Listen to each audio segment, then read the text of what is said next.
അല്ലയോ ദേവി, അവിടുത്തെ അർച്ചിക്കുവാൻ വേണ്ടി കൂവളത്തില പറിക്കുന്ന സമയത്ത് കയ്യിൽ കൊള്ളുന്ന മുള്ളുകളാണ് അടുത്ത ജന്മത്തിലെ രാജകീയ ചിഹ്നങ്ങളായി ഭവിക്കുന്നത്.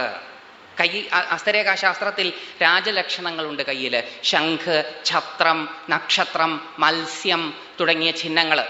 അങ്ങനത്തെ ചിഹ്നങ്ങളായി ഭവിക്കുന്നത് ദേവിയെ ആരാധിക്കാൻ വേണ്ടി പൊട്ടിക്കുന്ന കൂവളത്തില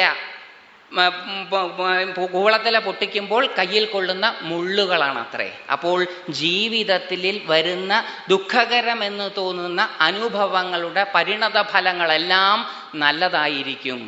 ഒരു ഉദാഹരണം എടുത്ത് നമുക്ക് സമർത്ഥിക്കാം.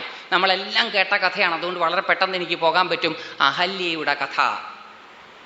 കല്ലാക്കാൻ ശാപം കിട്ടിയ അഹല്യയ്ക്ക് ശാപമോചനവും കിട്ടി. ത്രേതായുഗത്തിലെ ശ്രീരാമസ്വാമിയുടെ പാദപത്മങ്ങൾ